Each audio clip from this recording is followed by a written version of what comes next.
What if you possessed an inner compass so true, so perfectly calibrated to your own soul, that the shifting winds of public opinion no longer had the power to push you off course? This compass exists. It is forged in silence, tempered by discipline, and it points toward ultimate freedom. Strong Men Don't Seek Approval, Stoicism, compiled and published by Stoic Dominion. Lesson 1. Strong Identity Without Approval.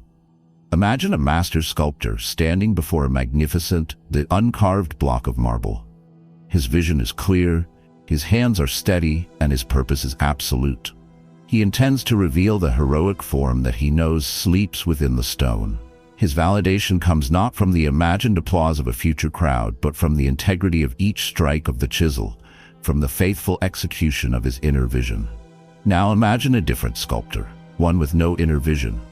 He nervously glances at every passerby, asking them where he should strike the stone, what form it should take. The resulting statue is a grotesque mishmash of contradictory opinions, a testament to nothing but his desperate need for consensus. This represents the core inner conflict of the modern man, a deep desire to be a man of substance and character, warring with an equally powerful, conditioned need for external approval. You want to be the master of your own soul, yet you find yourself constantly handing the chisel to others, allowing their opinions, expectations, and judgments to carve you into a form that is not your own. The problem is that we have been socialized to build our identity from the outside in. We are taught to seek validation from parents, teachers, peers, and eventually romantic partners. We assemble our sense of self like a collage, pasting on pieces of praise, accolades, and social acceptance. The pain of this method is that the resulting identity is incredibly fragile. It is a house of cards that can be toppled by a single breath of criticism or disapproval. This leaves you in a state of perpetual, low-grade anxiety, constantly monitoring the reactions of others, shifting your personality to fit in, and suppressing your authentic thoughts and desires to avoid conflict. You become a social chameleon, so adept at blending in that you forget your own true colors. This is not strength. It is a carefully managed performance, and it is utterly exhausting. The transformative solution is to commit to the profound and life-altering process of forging your identity from the inside out. This is the great work championed by the Stoic philosophers. It is the decision to become the master sculptor of your own character, using your own values as the chisel and your own conscience as the sole critic whose opinion matters. This ancient wisdom teaches that a man's worth is not a reflection of the world's applause, but a direct result of his own internal state, his virtue, his integrity, and his self-mastery. The core idea is to shift your source of validation from the external to the internal. You must build an inner fortress of self-worth so strong that the opinions of others become irrelevant noise outside its walls. The immense benefit of this practice is the birth of a true and unshakable identity. You will no longer feel the desperate need to perform or to please. You will move through the world with a new kind of centered, quiet confidence that emanates from a deep well of self-knowledge and self-respect. The first actionable step is to create your declaration of sovereignty. This is a written document for your eyes only, where you define your core principles. Take a piece of paper and create 3 headings. My values. What 3 to 5 principles like honesty, courage, or loyalty are non-negotiable for you? My purpose. What is the primary mission or direction you are giving your life, independent of anyone else's goals for you? And my conscience. A statement affirming that your own reasoned judgment is the ultimate arbiter of your actions. This document becomes the blueprint for the statue you intend to sculpt. The second step is to practice intentional misalignment. For 1 week, make one small, low-stakes decision each day that you know a friend or family member might gently disapprove of. It could be choosing a different restaurant, wearing an outfit they might not like, or pursuing a hobby they find odd. The goal is to get comfortable with the mild feeling of social friction and to prove to your nervous system that you can survive without universal consensus. The third step is to begin a daily self-approval practice. At the end of each day, Instead of replaying conversations and worrying about what others thought of you, review your actions against your own declaration of sovereignty. Ask yourself, did I live up to my own values today? If the answer is yes, grant yourself a moment of genuine internal approval. Become the source of the validation you seek. By diligently applying these actions, you will experience a profound and liberating transformation. The constant, nagging anxiety of what will they think will begin to fade, replaced by the calm confidence of what do I think? You will feel your own identity solidifying, becoming less like a shifting collage and more like a resilient, magnificent statue carved from solid marble. You will find that your relationships become more authentic, as you will attract people who respect the real you, not the character you were playing. Your call to action is to begin the great work today. Take 30 minutes to write the first draft of your Declaration of Sovereignty. Do not censor yourself or worry about getting it perfect. This is the first strike of the chisel, the sacred act of claiming ownership over the raw material of your own character. The journey to an unshakable identity begins with this single, decisive act. Now that we have laid the foundation for an identity that does not require external approval, we must understand how this inner strength projects outward. How does this internal stability translate into real-world influence and respect? Our next lesson will explore how emotional stability becomes the bedrock of true influence. To continue this journey, subscribe to Stoic Dominion, like this video, and share in the comments one value you will place in your Declaration of Sovereignty. Lesson 2. Emotional stability builds influence. Imagine a wide, powerful river. Its current is deep, steady, and relentless. It does not rage or thrash about, yet its quiet, persistent force carves canyons through solid rock and nourishes the entire landscape through which it flows. Its influence is immense, precisely because its energy is contained and directed. Now imagine a shallow, muddy puddle after a rainstorm. It is easily agitated, a single stone creating frantic, chaotic ripples that quickly dissipate into nothing. It has no depth, no direction, and no lasting impact on its environment. This contrast illustrates a profound truth about human dynamics. True influence belongs not to the most emotionally volatile, but to the most emotionally stable. The inner conflict for many men is that they mistakenly associate emotional outbursts with strength. They believe that showing anger, frustration, or intense passion is a display of power, when in reality, it is the behavior of the shallow puddle, not the powerful river. The problem lies in a fundamental misunderstanding of where influence comes from. We are conditioned to believe that influence is about persuasion, argumentation, or dominance. We try to influence others by being louder, by having a better argument, or by asserting our will more forcefully. This approach is exhausting and largely ineffective. It makes us emotionally reactive, our inner state rising and falling with the tide of every disagreement or challenge. When someone disagrees with you and you become angry, you have not influenced them. You have handed them complete control over your emotional state. You have communicated that a simple difference of opinion is enough to knock you off your center. This emotional reactivity is a declaration of inner instability. And instability, by its very nature, repels trust and forfeits influence. The transformative solution is to cultivate the deep, quiet power of emotional stability. This is the Stoic ideal of apatheia, which does not mean apathy or a lack of feeling, but a state of being undisturbed by irrational and excessive emotions. It is the choice to become the deep river. Your emotions still exist. The capacity for joy, love, and even righteous anger is still there.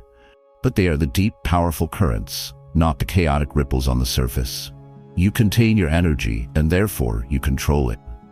The core idea is that your emotional stability is a form of unspoken communication that is far more powerful than your words. It communicates that you are a man whose inner world is not contingent on external events or other people's approval. This creates a powerful field of gravity around you. People are naturally drawn to and are more willing to be influenced by a source of calm, predictable strength in a chaotic world. The benefit is that you stop trying to influence people and you simply become influential. Your opinion carries more weight because it is not delivered with frantic energy. Your presence is more commanding because it is rooted in stillness. The first actionable step is to practice the 24-hour rule for all significant decisions or responses. When you receive an email, a text, or a piece of news that triggers a strong emotional reaction, make it a personal law not to respond for 24 hours. This mandatory cooling-off period allows the initial wave of emotion to subside, enabling you to respond from a place of reason and stability rather than from the heart of the emotional storm. The second step is to become a master of your tone. For 1 week, pay meticulous attention not to what you say, but to how you say it. Practice speaking more slowly, more quietly, and with a lower vocal tonality, especially when you are feeling stressed or challenged. A calm, measured tone is the audible signal of a calm, measured mind. It instantly de-escalates tension and commands respect. The third step is to conduct a stability audit. At the end of each day, ask yourself, at what moments today did I lose my emotional stability? What was the trigger? By identifying your specific emotional triggers, you can begin to prepare for them and consciously choose a more stable response the next time they appear. By consciously cultivating your emotional stability, the transformations will be profound. You will find that arguments and conflicts either de-escalate quickly or fail to ignite at all, as your calm refuses to provide the fuel of reactivity that they need to burn. You will notice people starting to seek out your advice and opinion more often because they subconsciously trust the judgment of a man who is not easily swayed by emotion. You will gain an immense amount of influence in your personal and professional life, not by being louder, but by being calmer. You will become the river whose quiet strength shapes the world around it. Your motivational practice is to focus on the mastery of your tone. For the next 3 days, enter every conversation with the conscious intention of speaking just a little more slowly and a little more quietly than you normally would. Feel the effect this has on your own nervous system and observe how it subtly changes the dynamic of the conversation. This is the physical practice of building inner stability. We have established an identity built on self-approval and have seen how emotional stability projects influence. But how do we maintain this state when we are surrounded by the immense weight of social expectations and pressure? Our next lesson will teach you the art of achieving true detachment from social pressure. To continue building your inner fortress, subscribe to Stoic Dominion, like this video, and share in the comments one trigger that you have identified in your stability audit. Lesson 3. Detachment from social pressure. Imagine a deep-sea submersible and marvel of engineering designed to explore the crushing, abyssal depths of the ocean. On the surface, the waves are choppy, the winds blow, and the weather is unpredictable. But as the submersible descends, it enters a realm of immense, silent, and constant pressure, a pressure that would instantly crush a lesser vessel. The submersible, however, is unaffected. Its hull is forged from hardened steel. Its structure is designed for integrity, and its purpose is to explore the depths, not to be dictated by the pressure. This submersible is a metaphor for the man who has cultivated detachment from social pressure. The shallow waters are like everyday opinions, but the deep ocean is the immense pervasive weight of cultural expectations, peer group norms, and the way things are supposed to be. The inner conflict for most men is that they are not a submersible. They are a leaky, unreinforced rowboat. They feel the weight of social pressure as a constant, anxiety-inducing burden, a force that dictates their career choices, their relationship timelines, their lifestyle, and even their private thoughts. The problem is an externalized locus of control when it comes to life direction. We have been subtly conditioned to believe that the right path is the one that society validates. We are pressured to follow a pre-approved script, get the right education, the safe job, the appropriate partner, the correct lifestyle. Any deviation from this script is met with concern, confusion, or criticism from our social circle, which creates an immense pressure to conform. The pain of this is a quiet, soul-crushing desperation. It is the feeling of living someone else's life, of checking off boxes on a list you never wrote. You may achieve what looks like success from the outside, but you feel hollow and inauthentic on the inside, because the life you are living is not an expression of your own deepest values, but a reaction to external pressure. The transformative solution is to build the psychological equivalent of the deep-sea submersible. It is the Stoic practice of radical detachment from outcomes and social validation, focusing instead on the integrity of your own chosen path. This is the realization that you are the sole author of your life's ambitions. It is not about becoming a reckless rebel who rejects society, but about becoming an independent navigator who uses society's resources without being crushed by its pressures. The wisdom of the Stoics teaches that freedom is not found in having no external pressures, but in not being internally compelled by them. The core idea is that you must value your own inner compass more than you value the external map provided by society. The map can be useful for seeing the general terrain, but only your compass can tell you your true north. The benefit of this detachment is the ultimate liberation. You are free to design a life that is a true reflection of your authentic self. The anxiety of "am I doing it right?" is replaced by the quiet confidence of "I am doing it my way." The first actionable step is to conduct a pressure inventory. Take a sheet of paper and list all the major areas of your life: career, relationships, finances, lifestyle. Next to each one, honestly write down what a successful outcome looks like according to society or your peer group. Then, on a separate sheet of paper, write down what a successful outcome looks like according to your deepest, most authentic values. The gap between these two lists is the measure of the social pressure you are currently under. The second step is to practice strategic disengagement. Identify one area where the social pressure is particularly strong and make one small, deliberate choice that honors your list, not society's. If the pressure is to have a high-status car, perhaps you choose to invest that money in a business or a travel experience that is more aligned with your values instead. This act of defiance, no matter how small, begins to strengthen your psychological hull. The third step is to curate your inner council. You cannot control the pressure from society at large, but you can control who has a voice in your head. Consciously limit your exposure to people who are primary sources of negative social pressure. Simultaneously, actively seek out the company of mentors, peers, or historical figures through their books, who embody the independent spirit you wish to cultivate. By building your own personal submersible, the transformations will be extraordinary. You will feel the immense weight of social expectation lifting off your shoulders. The fear of being different or of falling behind will be replaced by the excitement of forging your own unique path. You will make clearer, bolder decisions about your life because they will be fueled by your own purpose, not by the fear of disapproval. You will become a source of quiet inspiration to others who are also struggling under the weight of conformity, showing them that it is possible to explore the depths without being crushed. Your motivational practice is to take your pressure inventory. Do not judge what you find. Simply look at the two lists: the life society expects and the life your soul desires.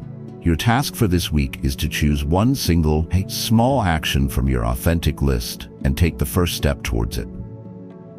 This is how you begin construction on your submersible, plate by hardened plate. We have built an identity from the inside out, stabilized our emotions, and now learned to detach from the crushing weight of social pressure. But where does the unwavering confidence to maintain this course truly come from? It comes from discipline. Our next lesson will explore how to build unshakable confidence through inner discipline. To continue this deep dive, subscribe to Stoic Dominion, like this video, and share your thoughts in the comments on the area of your life with the most social pressure. Lesson 4. Confidence through inner discipline. Imagine two master swordsmen preparing for a duel. The first swordsman spends his days in the tavern, boasting of his innate talent and the fine quality of his blade. He seeks the approval of the crowd, his confidence a flimsy thing built upon their applause and his own bluster. The second swordsman spends his days in a quiet courtyard, alone. From dawn until dusk he practices. He repeats the same fundamental forms 1,000 times, then 1,000 more. He strengthens his body, sharpens his mind, and becomes one with his weapon. His confidence is not loud. It is a silent, unshakable certainty forged in the solitary fire of his own disciplined effort. When the duel begins, whose confidence will shatter and whose will hold true? This parable reveals the source of all genuine self-confidence. The inner conflict for many men is that they seek confidence as if it were a treasure to be found or a gift to be given. They look for it in external sources, in a new car, in a woman's approval, in a promotion at work. The problem is that confidence that is derived from external things is not true confidence. It is temporary validation. It is a borrowed confidence that can be, and will be, revoked at any moment. The car can be scratched, the woman can leave, the job can be lost. Relying on these things for your self-worth is like building your house on a foundation of sand. The pain of this approach is a life of quiet desperation and insecurity. You live in constant fear of losing the external things that prop up your fragile ego. You become needy, possessive, and controlling because you are desperately trying to protect the outer sources of a feeling that should be generated from within. This is a life of weakness, not strength. The transformative solution is to understand and embrace the profound Stoic truth that genuine, unshakable confidence is not found. It is forged. It is the natural byproduct of inner discipline. It is the quiet, powerful self-assurance that comes from knowing you are a man who keeps the promises he makes to himself. The master swordsman is not confident because he thinks he will win. He is confident because he knows he has done everything in his power to prepare. His confidence is not in the outcome, which is outside of his control, but in the process, which is entirely within his control. The core idea is that every act of self-discipline is a deposit into your self-esteem account. Every time you choose to go to the gym, when you feel lazy, to read a book instead of scrolling on your phone, to eat the healthy meal instead of the junk food, you are casting a vote for the man you want to be. Confidence is simply the accumulated total of these votes. The benefit is that you become the source of your own confidence. It cannot be taken from you because it was not given to you by anyone else. It is earned, owned, and absolute. The first actionable step is to win the morning. The first hour of your day sets the tone for everything that follows. Commit to a non-negotiable morning routine of inner discipline before you engage with the outside world. This could include exercise, meditation, journaling, or reading. By keeping this one promise to yourself first thing in the morning, you begin your day with a powerful deposit of self-respect. The second step is to embrace voluntary hardship. Once a week, deliberately do something that is difficult and uncomfortable, but good for you. This could be taking a cold shower, fasting for a period, or tackling the most dreaded task on your to-do list. This practice, cherished by the Stoics, trains your mind to endure discomfort and proves to yourself that you are not a slave to your own comfort. Every voluntary hardship you endure builds a callus on your soul, making you stronger. The third step is to track your promises. For 1 week, keep a small journal. On one side of the page, write down the small promises you make to yourself. I'll clean the kitchen after dinner. On the other side, place a check mark when you keep that promise. The simple visual act of seeing a page full of check marks is a powerful psychological reinforcer of the fact that you are a man of your word, especially to the person who matters most, yourself. By forging yourself in the fires of inner discipline, the transformations will be remarkable. You will begin to walk taller, not out of arrogance, but out of a genuine, quiet pride in the man you are building. The desperate need for external validation will wither away because you will be too busy earning your own respect to worry about anyone else's. You will find that you are more willing to take healthy risks and pursue ambitious goals because your self-worth is no longer on the line. You are no longer the boasting swordsman in the tavern. You are the silent master in the courtyard, and your confidence is as real and as sharp as your blade. Your motivational practice is to choose your one non-negotiable act of morning discipline. What is the one thing you will promise yourself to do every morning for the next 7 days? It doesn't have to be big, but it must be consistent. This is your first step in building your inner forge. Start today.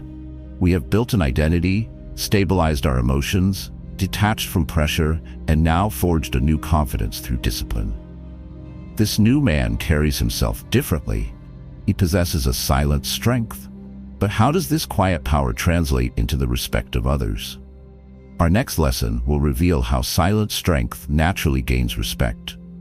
To understand this subtle but powerful dynamic, subscribe to Stoic Dominion, like this video, and comment below with the one morning discipline you are committing to. Lesson 5.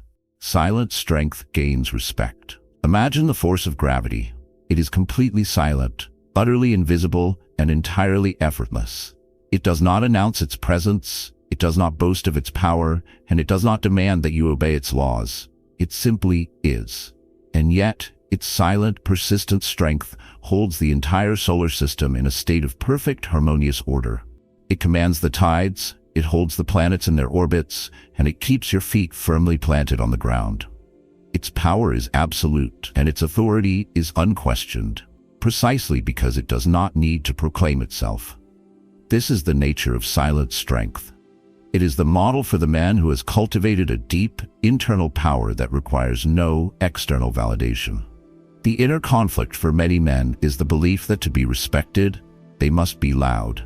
They feel the need to broadcast their accomplishments, to dominate conversations, to display their status, and to constantly signal their own importance. They are like a loud, crashing cymbal, making a lot of noise but possessing no real gravitational pull. The problem with this approach is that the overt seeking of respect is the surest way to repel it. True respect is a byproduct. It is never the goal itself. When you feel the need to tell people how successful, intelligent, or important you are subconsciously communicating the exact opposite. You are signaling a deep-seated insecurity, a fear that your own value is not self-evident. You are asking them for a loan of respect because you have not yet generated enough of it internally.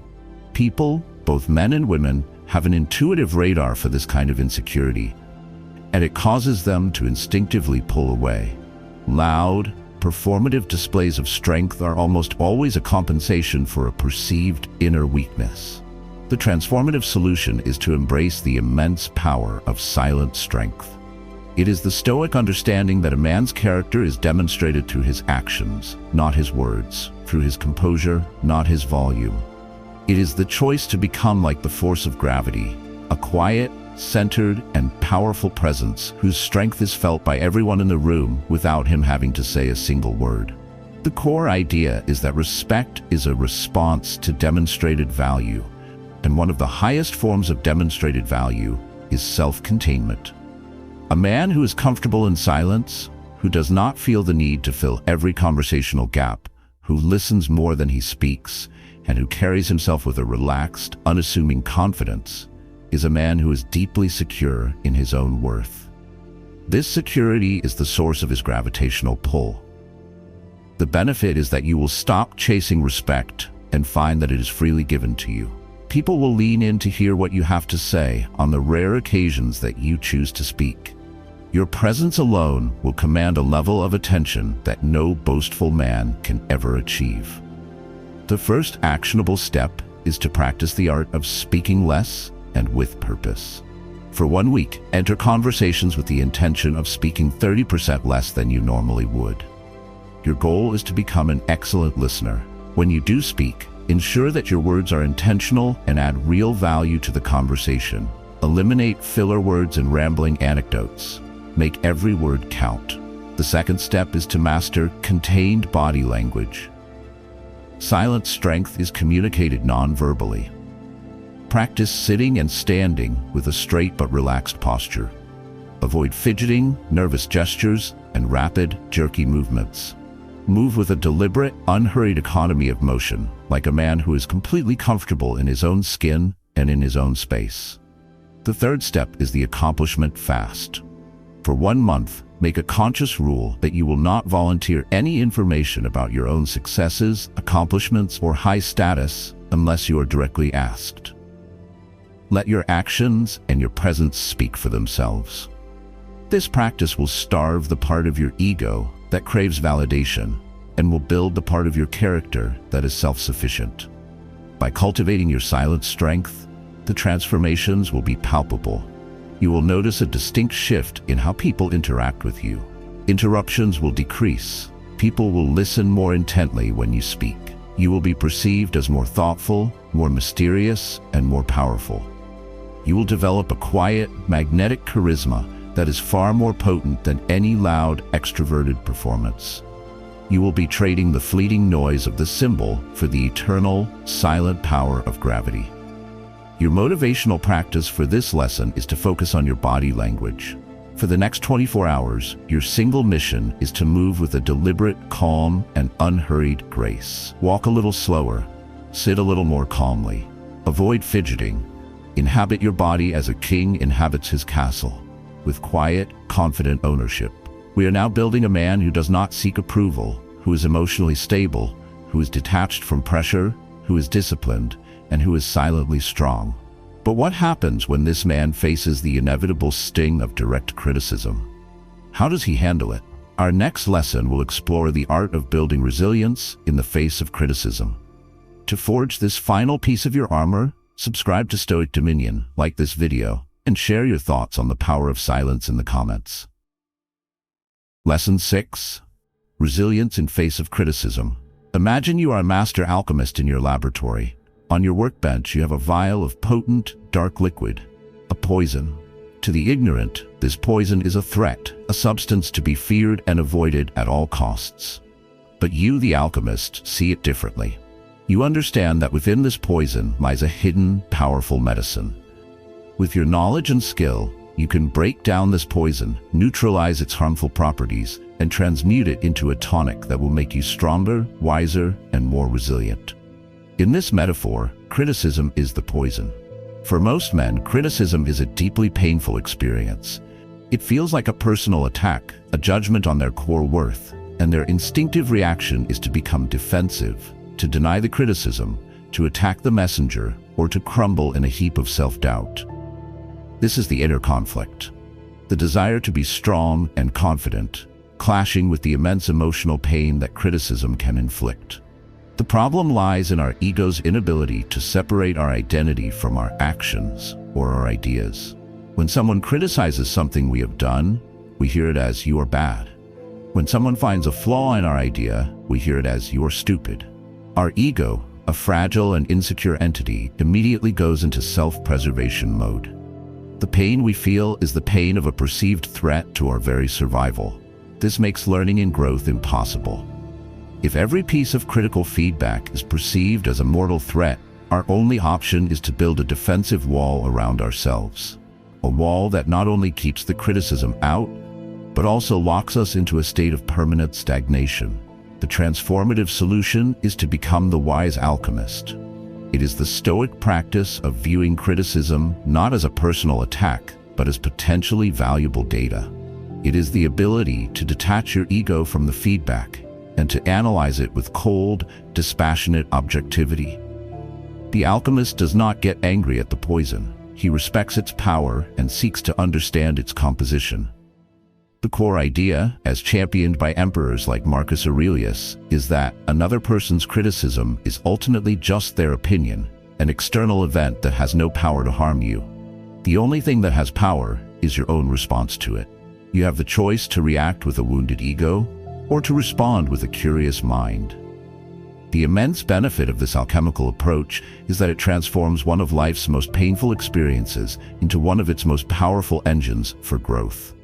You no longer fear criticism, you welcome it, when it is constructive, as a free consultation that can make you better, stronger, and more effective. The first actionable step is to create a criticism filter. When you receive criticism, you must run it through a two-part filter before you allow it to have any emotional impact. First, ask, is the source of this criticism credible, and do they have my best interests at heart? If the answer is no, the criticism can be immediately discarded as irrelevant noise. If the answer is yes, proceed to the second question. Is there any objective truth in this criticism, even if it is delivered poorly? Your job is to search for the 1% of truth you can use, even if the other 99% is emotional projection. The second step is to practice the phrase, "You might be right." When someone criticizes you, instead of immediately defending yourself, pause, look them in the eye and calmly say, "Thank you for that feedback.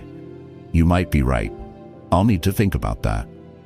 This phrase is a superpower. It instantly disarms the other person, validates their perspective without necessarily agreeing with it, and gives you the space to evaluate the criticism on your own terms, without the pressure of an immediate response.